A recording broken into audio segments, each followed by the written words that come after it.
super special episode planned out for you as I get the privilege of interviewing my father-in-law, which is the girl dad to my wife, also the girl granddad to my three amazing girls. So he's got a lot of input, maybe even get some knowledge in there about how he really feels about me. Welcome to the show. Let's start with you and who you are, where you're from. I know you as Pop. I know you as Dad. I know you as Poppy. But who are you? My name is Dwayne Perry. I was born in Fort Wayne, Indiana. And we moved. I actually joined the Air Force. I was in the Air Force for 4 years, and we moved around a little bit. But basically, we came back to Fort Wayne after Tish was born around 1980, and then we eventually moved to Indianapolis, and we've been in Indianapolis now for since 1984. Oh, fantastic. I have not been alive that long. One day I'll learn how to speak. Well, you know, that leads me to instantly thinking, so when one of the first times we've met and had an actual talk, you mentioned consistency in your life, right? Mm-hmm. And you mentioned, let's see, what was the four things you said? You've been at the same job for 30-something years. You've been a part of the same church for 30-something years. Been married to the same woman for, at that time, it was 30-plus years. Now it's in the 40s. And lived in Indy for coming up on 50 years. So definitely a man of consistency when it comes to that. You, of course, I'm biased, but you have raised an amazing daughter yourself. So when I think about how I'm going down my path to raise my daughters as a girl dad, I often look to you for advice. I know we've talked about many things, but I really want to dig in and unpack some of the things that I just don't know, because it is obvious that you don't know what you don't know. It's a common saying. It's almost like a bumper sticker or a fortune cookie, but it's real.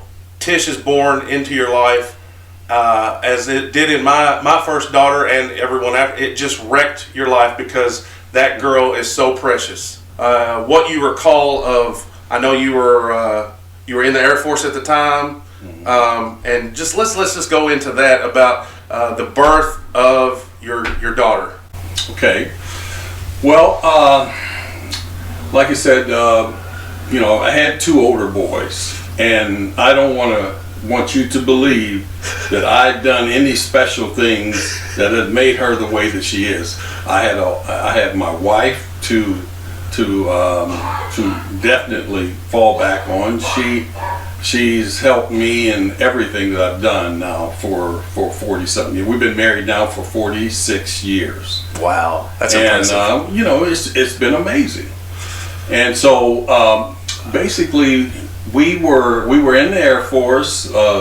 We were out at Travis Air Force Base, and then she got pregnant again with our third child, and she wanted a girl. So did I. I mean, actually, I didn't really care, but right. Lois wanted a girl, and so all three of them were C-sections. So I got to find out before she did, and so after she was coming around after the drugs wore off, and I said, "Yes, it's a girl." That's a very similar story, because each of my wife's pregnancies have been C-sections, and on our first one, I got to hang out with our oldest for about an hour, maybe an hour and a half, before she even was able to come to, because of the difficulties of preeclampsia and the I forgot the name, but the drugs that she was on in order to calm her down and basically knock her out. And so my first experiences of being a girl dad was just me and just my daughter in the intensive care unit, and she's covered in the stuff, and well, you were there. Absolutely. You were on the other side of the glass taking pictures as I'm trying. Of course, 10 years ago, the technology wasn't that good. I've got a little phone that I've recorded. It's a little pixelated, but still, we got footage of that, so that's amazing. But very similar as to each birth was a C-section, and I had the honor of holding the kids, each daughter first, and singing to them and so forth. And yes, absolutely, I'm not raising my daughters by myself. You come to a very valid point. There's instances where I just, you believe it or not, I don't have it all together, and I need my wife. I need to lean on her. She needs to lean on me. It is important that we acknowledge that, because I'm not trying to take all the credit for it, because there's times I've messed it up and she's had to come save the day. So as a girl dad, though, that's important, admitting your faults, admitting your mistakes, and improving and learning from them.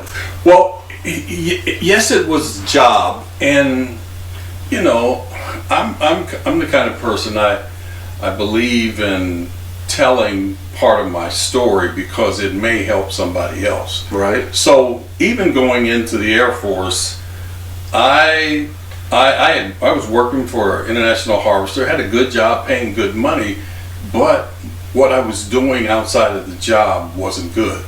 I had gotten involved in drugs, and the kind of people that I had around me were not the best people. And at a certain point, and our oldest son was born before we were married. Okay, but he was about 5 years old when we got married. But basically, I got tired of the people that were surrounding me. I wanted something different. And I was still able to enlist in the Air Force. I didn't have to go in the Marines or the Army. Not that there's something wrong with them, but this is at the tail end of Vietnam. I didn't want to go, I didn't want to carry no gun, and I didn't have to in the Air Force. I used my brain, basically. And so we enlisted in the Air Force, and I got away, and by the way, that's one of the best choices that I made in my life. Okay, so we actually this is while I was in basic training. I called her. It wasn't the most romantic proposal, I'll tell you that. I said, Lois, let's get married. And even Lois will tell you that, we had a son together, and she was pregnant with Lita, and she didn't think she had a lot of other options, so that was how it started out. But actually, we ended up making a really good team. So we went from after I got back from basic training at San Antonio, we got married, and then we went down to Biloxi, Mississippi, and we were there for about 9 months. That was my training for my job. I was an avionics communication specialist, and so then we went out to Travis Air Force Base for 3 years. Now Tish was born in May of 1980. Well, I ended my service in October, so she was a baby, and so I sent them on to Fort Wayne, and I drove the truck and pulled the car home myself. So we were in Fort Wayne for a while, and it did not take long for what I call the leeches to return. And Right. So the same people that that I was involved with before I came, but they said, "Oh, Dwayne's back," and so they're right there again. And I knew then. I said, "No, this is not going to be good." And so we talked to Lois. The job I went to ITT, and I graduated from ITT, and in 83, and they hired me. I was working in Fort Wayne as a field service engineer for Philips Medical Systems. And at that point I said, no, I got to get out of here. So I talked to my manager about transferring down to Indianapolis.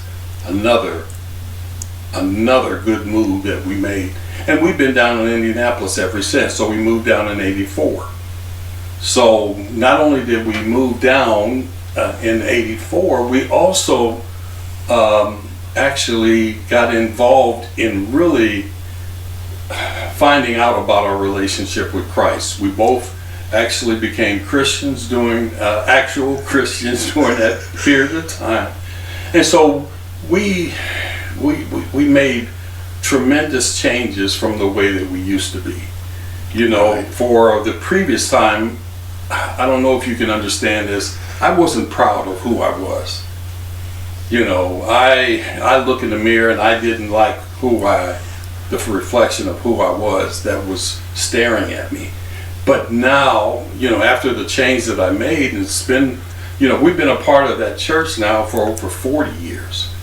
And so with that, the book that God has given us gives us all kind of instructions, but also the family that we met, the people that we met that were older than us, they gave us a lot of help during that period of time. Right. So there was a number of changes that we made, my wife and I made.